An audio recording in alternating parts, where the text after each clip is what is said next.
Well, there it is out. That was painful. But now I'll fix the RSSI at the same time. Guess there's a lot to be said for soldering all the pins on at the first time. You can see that last row. Oops. Let's see if I turn on the light, what it'll do. Yeah, so you can see that last row in there with no pins in it. As you could see when I was trying to show you where the pins were in this, you can't see down inside there when this is closed up. So I'm just going to use one piece, 6 red pins right straight across, right there, and solder them in. Oops, I got them offset one there. And the black, red, 4 whites on the front will tell me what I really want to see from that, and keep my mind correct on ground being on the end and power. Kind of move them one to the right. There we go. Like I say, you'll never see the color of them. You just see the front ones once this little thing is, oops, this little thing is put back on. It shadows it so much. Anyway, and there's the RSSI wire. That RSSI wire is what caused all of this. If it wanted to be fixed so badly, it just had to come up with another reason for me to have to take that flight controller out and do that. And the RSSI is, oops, right there. That little bitty round solder pad right there, right next to the mounting hole, is where I have to solder that one wire on. So 7 solder joints. Well, there's the flight controller soldered back up. Well, it's got these 6 pins right here because that UART7 up there is the only one on the whole board with clear to send and request to send signals in it, in addition to the receive and transmit, which is needed. I won't be taking the voltage from here. I'll be taking the voltage from the input section, although I really won't be taking it from here. I'll be taking it from over here because current needs. So there's these 6 soldered on. The RSSI pin is soldered right above that to that soldering pad, and I tried every way in the world to pull it off and it wants to stay, so I'm happy with that. I'm going to close it back up. Let me make this clear one more time while I've got this going back together. I'm going to go to this pin for control signal now, and up here for telemetry. But I'm going to take power from the servo rail over here because it's 8 amps, and this red pin right here is only 0.5, 500 milliamps.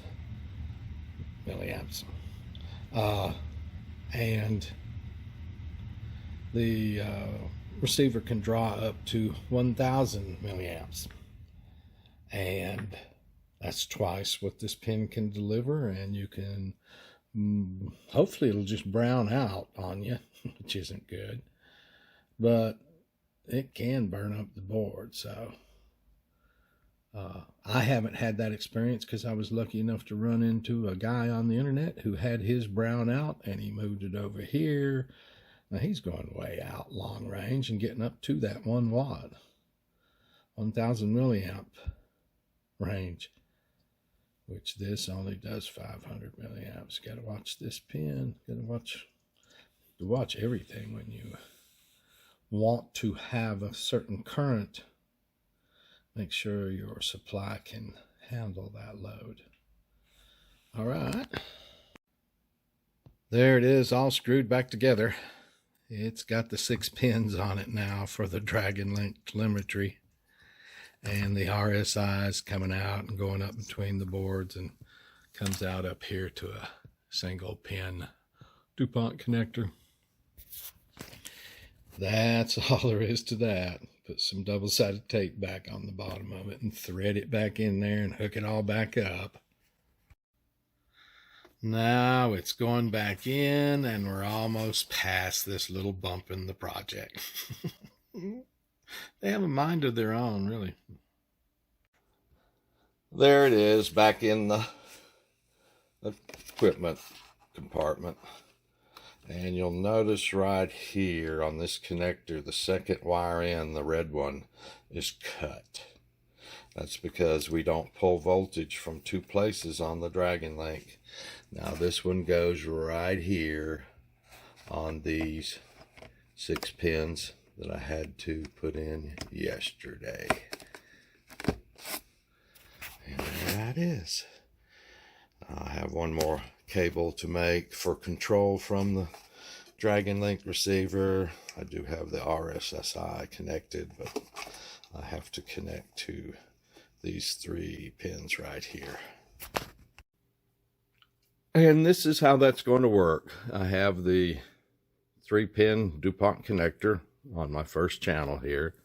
And then on the other end, I have ground and voltage to be picked up off the servo rail, and then signals going to be picked up off the flight controller. Port 6, I guess it is.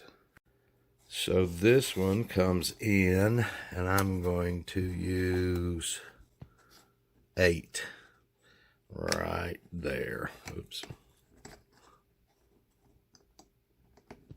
Leaving me 9 and 10 for the pan and tilt. There we go.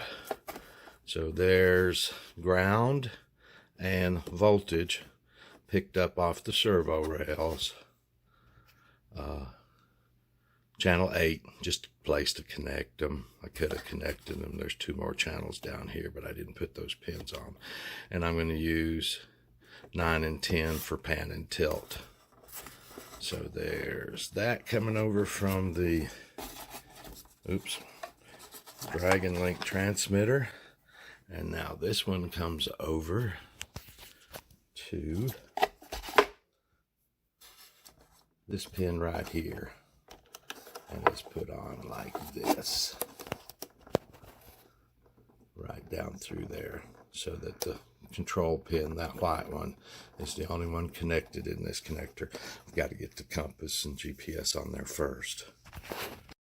So there's that connected as it should be. Right here, picking up the signal off that 3rd pin. The red and black in that connector are clipped. They're just in there for friction to hold those pins on better. That is all. Well, there it is, all put back together, all connected back. The only cable's not connected is pan and tilt, which I don't have right now. I hot glued the receiver right there. It's all connected. Got a little cable management to do later, and then I've got this little USB dongle, so I can program that receiver should I have to.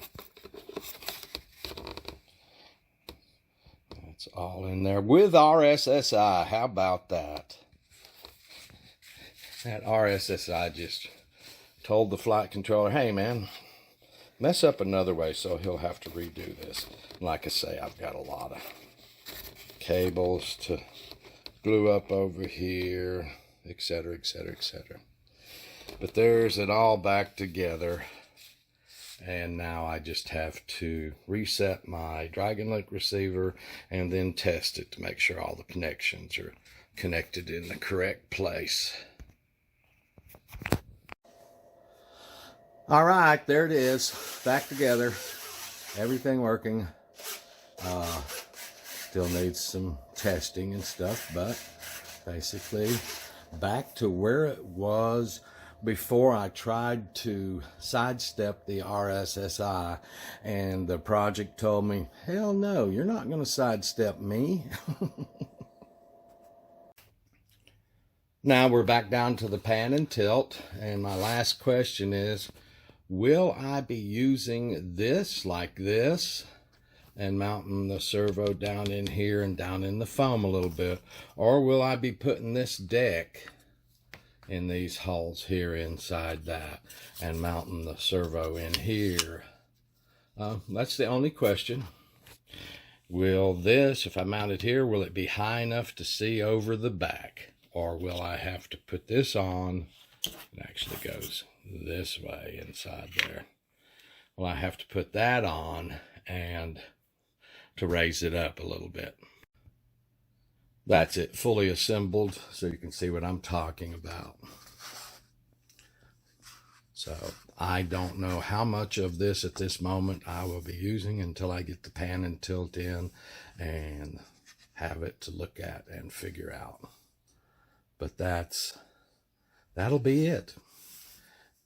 Put this together in whatever configuration, glue the pan and tilt to it, hook up the pan and tilt, hook it up to the flight controller, and on both of these mini Talons. And these 2 mini Talons will be finished at that point, ready for tuning. Whew, been a little bit of a fight with these two, but I think we're down to the final moments on them. I can't tell you guys how much I thank you for your input to me that helps me move forward with this. I've gotten all sorts of people giving me great advice today. I cannot tell you how much I appreciate it. Thank you all for everything, and I hope I can give back a little somehow.